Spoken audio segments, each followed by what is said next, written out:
Assalamualaikum warahmatullahi wabarakatuh. Saya Yudi Pramuko, tukang donat dari para YouTuber tertua di semesta. Semoga Allah menganugerahkan kesehatan ya pada kita semua. Kalau kita sakit, nafas kita sesak atau enggak angel, ambaannya itu angel gitu, nafasnya susah, itu dunia itu jadi nggak berharga ya, karena kita tiba-tiba itu takut mati, takut nafas itu berhenti. Seperti yang pernah saya alami 2 kali, dan saya sudah nangis 2 kali dalam hidupnya di usia senja saya karena nafas yang sesak ya. Dan semoga Allah menganugerahkan ya keimanan ya, yang sangat mahal keimanan loh. Kalau keimanan dicabut, orang sehat itu tidak bisa sujud. Sujud adalah refleksi ya.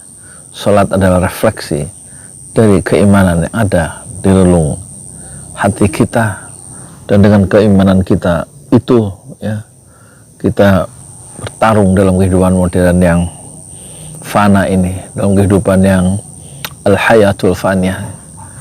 Semoga kita selamat menyeberang kepada kehidupan yang al-hayatul baqiyah, kehidupan yang tidak pernah fana lagi, dan kita sebagai manusia tidak mati-mati tapi hidup terus-menerus tanpa kita tahu sampai mana ujungnya. Dan semoga kita selamat dari al-hayatul faniyah sampai ke al-hayatul baqiyah, dan semoga Allah terus ya menganugerahkan rasa cinta di hati kita masing-masing.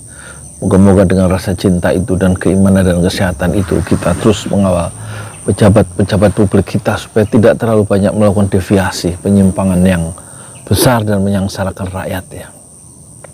Dan persoalan yang mutakhir sekarang adalah utang kita ya.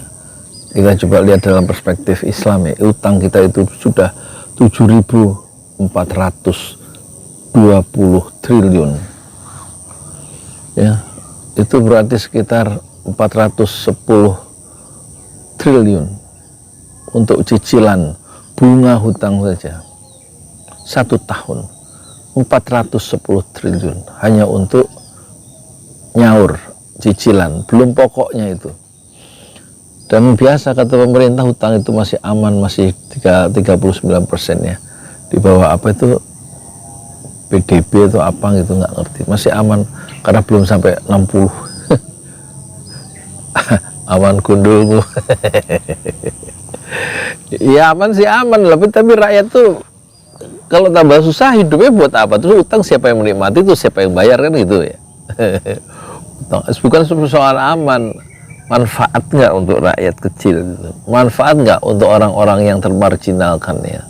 Jangan-jangan aman untuk kelompok-kelompok tertentu yang makin kaya nanti, makin punya fasilitas-fasilitas ya, kita nggak tahu kan.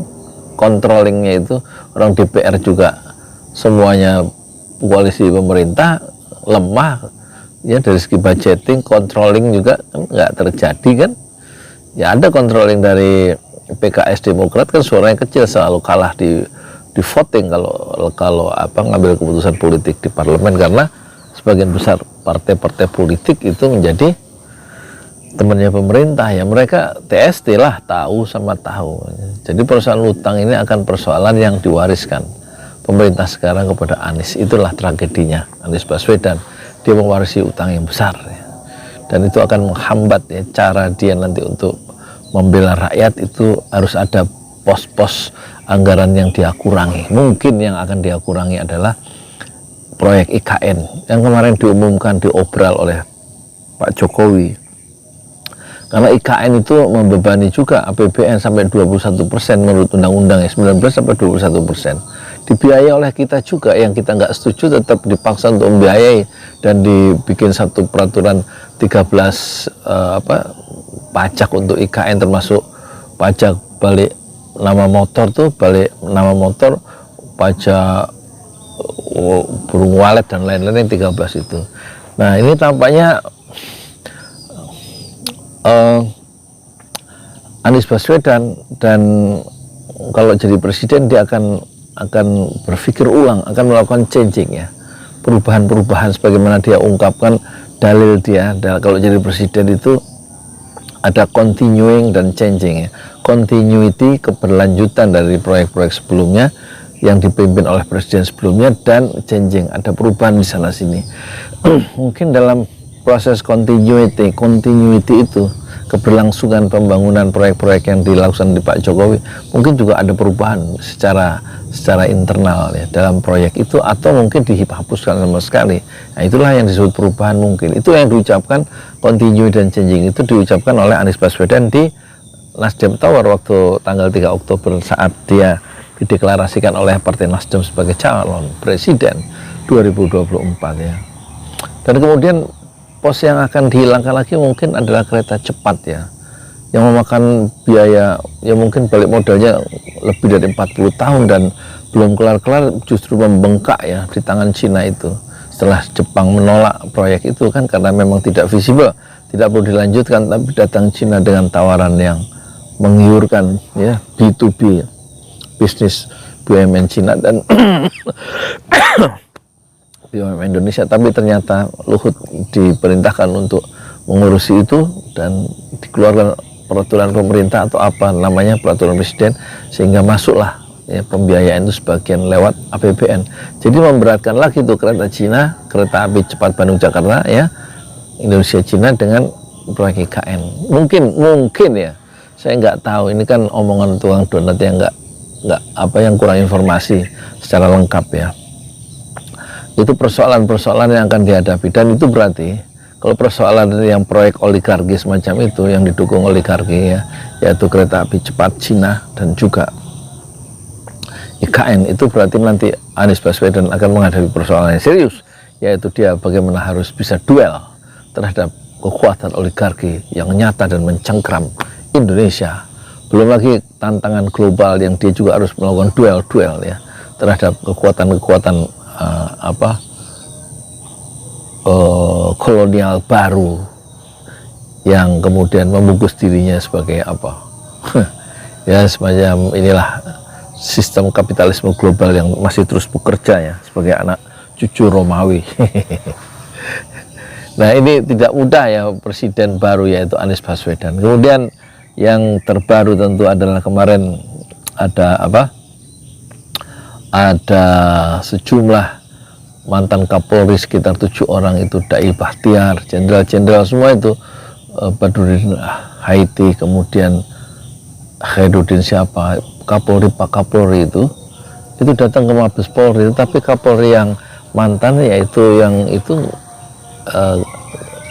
Karnavian nggak ada ya, dan temannya Idam Aziz itu nggak ada. Mereka datang katanya untuk memberikan masukan ya terhadap persoalan yang didera oleh masyarakat itu ya, oleh Polri itu yang sangat berat ya setelah kasus pembunuhan berencana yang dilakukan oleh Verdi Sambo. Jadi citra Polri adalah paling rendah di dalam sejarah Republik Indonesia ya, sangat tidak dipercaya dan melakukan kekeliruan yang begitu besar ya. Dan mereka datang untuk memberikan saran-saran, tapi Tito Karnavian tidak datang. Kenapa? Ya karena dia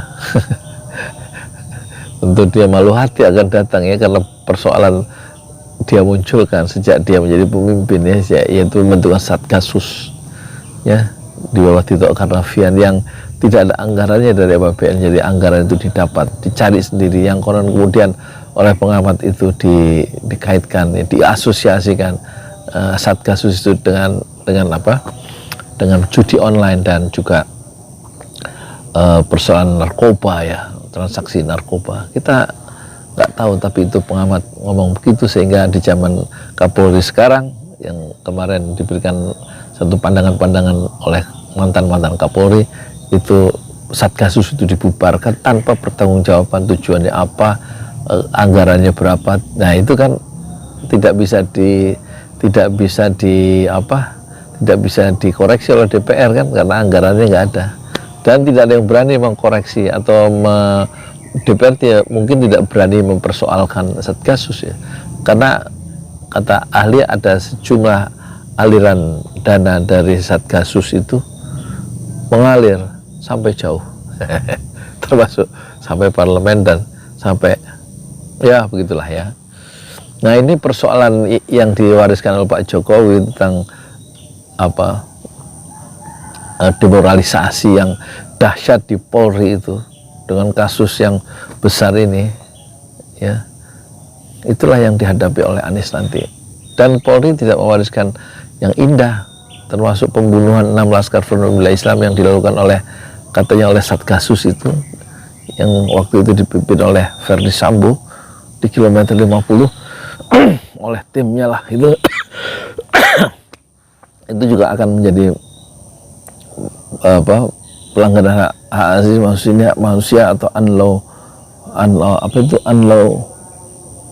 killing ya, unlaw apa sih, pembunuhan yang tidak berdasarkan hukum itu unlaw killing gitu. Orang ngerti itu bahasa orang hebat, saya nggak paham. Nah, itu juga akan ditanya nanti, ditagih ke Anies ya. Dia mewariskan persoalan kilometer 50, mewarisi hutang yang besar, mewarisi satu demoralisasi atau citra polisi yang begitu ambiar ya. Di samping juga cengkeraman oligarki yang juga dia harus bermain, yang harus bermain cantik karena oligarki sudah menguasai sendi-sendi kehidupan kita ya, yang masih diawetkan dengan sistem 20% presidential threshold dan juga parliamentary threshold ya. Semua itu kan untuk mengawetkan dan mengamankan kepentingan oligarki kita, dan dalam konteks dominasi oligarki yang tidak hilang tahun 2024 itu, Anies akan bermanuver dan memainkan ya jurus-jurus yang kita tidak tahu. Apakah dia berhasil mendayung perahunya, perahu baru, atau menahkodai kapal Indonesia yang baru tanpa menabrak karang. Kita moga-moga kita doakan Anies Baswedan itu bisa melaju ya, menuju Indonesia yang lebih sejahtera. Tapi tampaknya perjalanan tidak mudah ya. Anies Baswedan sejak sekarang berusaha dipotong kakinya, dicekal supaya tidak bisa mencalonkan diri jadi capres. Salah satunya isu yang terbaru, konon Partai Demokrat yang akan mendukung dan Partai PKS dan Nasdem itu mencoba dipecah ya, koalisi itu untuk mencalonkan Anies dan juga wakilnya mungkin tampaknya sudah agak sepakat ya dengan memunculkan AHY ya, putra dari Susilo Bambang Yudhoyono sebagai wakil dari Anies ya. Dan mungkin harus berbesar hati PKS itu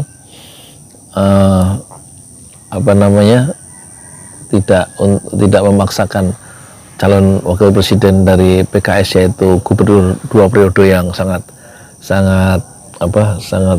berprestasi, yaitu Ahmad Heriawan ya. Dalam konteks yang lebih besar tentu PKS akan tidak memaksakan kehendak dengan kemudian membuat satu perpecahan dalam tanda petik. Kalau dia memaksakan akhir ya, mungkin kaidah usul dia akan dipakai oleh majelis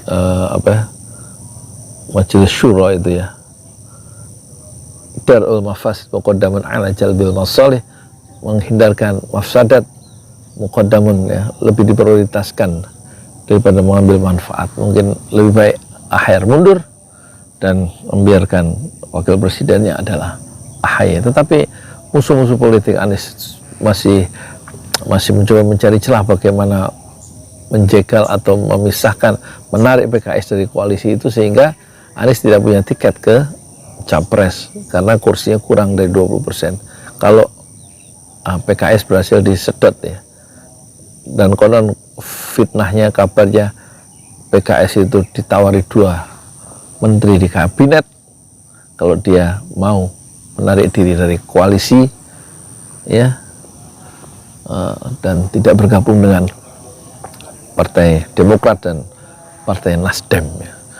Itulah yang menjadi salah satu ancaman terakhir dari Anies, bagaimana kaki dia akan dipotong, ya. Bukan hanya pertama melalui Formula E yang tampaknya gagal, ya, karena didahului dengan pencapresan Anies tanggal 3 Oktober 2022, yang konon tanggal 4 sebenarnya KPK akan mengumumkan Anies menjadi tersangka, tapi didahului oleh manuver politik dari Nasdem yang canggih dengan mengurungkan deklarasi itu 10 November tapi dipercepat menjadi 3 November karena untuk mengantisipasi atau membayang-bayangi langkah-langkah politik yang tidak terduga dari Firly Bahuri, yang sekarang KPK di bawah pimpinan Firly Bahuri adalah bagian dari alat kekuasaan eksekutif dan tidak independen lagi sebagaimana sebelum undang-undang KPK itu disahkan yang melemahkan itu.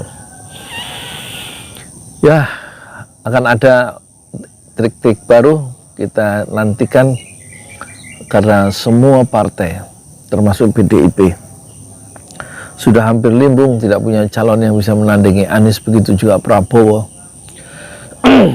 Pengamat sudah memperkirakan tidak akan bisa menandingi Anies jika mereka harus berhadapan head to head dengan Anies dalam Pilpres. Kalau pada akhirnya tinggal putaran kedua, yang tersisa adalah Anies dan Prabowo, maka sudah bisa diperkirakan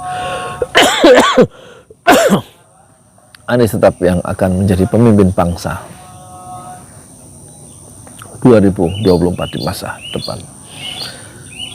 Jadi warisan hutang, warisan ekonomi yang ambruk, warisan keterbelahan bangsa yang coba masih dirawat dan memunculkan istilah nasdrun, ya, itu tampaknya secara perlahan-lahan kalau Anies itu menjadi presiden, tampaknya keterbelahan bangsa itu akan kembali direkatkan, dipersatukan lagi oleh Anies, karena narasi-narasinya itu dia pentingnya menegaskan bahwa kebinekaan itu adalah suatu kenyataan yang harus diusahakan ada persatuan. Kata kunci persatuan yang selalu keluar dari celah-celah bibir Anies itulah yang akan bisa menghilangkan, ya, polarisasi ketika Anies itu menjadi presiden, dengan catatan relawan-relawan Anies itu harus disingkirkan dan tidak ditransformasikan menjadi buser-buser yang dibayar oleh timnya Anies sendiri. Sebagaimana kekeliruan fatal itu dilakukan oleh Pak Jokowi. Setelah Pak Jokowi naik, dia tetap memelihara buser-buser itu untuk menyerang lawan-lawan politiknya, dan itulah yang membuat residu pemilihan umum atau pemilihan presiden itu tetap berlangsung karena telah tetap ada karena diawetkan oleh buser-buser itu zaman Pak Jokowi, sebagaimana buser-buser atau relawan-relawan di zaman Anies itu harus hilang, ya, ketika Anies sudah menjadi presiden untuk kita semua, sehingga pembelahan-pembelahan itu tidak terjadi karena buser tidak ada lagi beroperasi untuk mengamankan istana. Sudah dulu ya, saya mau sarapan dulu, ngomong apa aku ya nggak ngerti. Ya sebenarnya kalau aku ngomong cuma 7 menit kadang-kadang nggak kurang puas, ya. Tapi kalau ngomong kebanyakan kasihan penonton, ya, ngabisin kuota katanya. Ya moga-moga lama-lama semua penonton bisa punya wifi masing-masing, ya. Tapi ya iurannya lumayan 400.000, ya. Duit nggak ada, kalau beli beras literan boro-boro mau langganan wifi, ya nggak? Beli beras literan. Sampai sekarang udah 2 periode orang di kampung ini masih beli beras literan, pakai kantong kresek hitam. Berarti memang kesejahteraannya nggak meningkat. Alasannya pandemi, ya nggak, alasannya pandemi duitnya banyak untuk yang lain, itu masalahnya. Bukan pandemi kok disalahkan, semua orang juga kena pandemi seluruh dunia. Tapi uang itu kemana saya nggak tahu. Harusnya untuk rakyat atau yang lainnya. Ya untuk pandemi itu, untuk bisnis swab yang mahal dan bisnis vaksin dan lain-lain, barangkali begitu, ya. Assalamualaikum warahmatullahi wabarakatuh. Saya Yudi Pramuka, tukang donat dari para YouTuber tercuat di semesta Fasbir Sabran Jamilah. Bersabarlah dengan kesabaran yang indah. Assalamualaikum warahmatullahi wabarakatuh. Apa? Manggil anak-anak, anak saya manggil.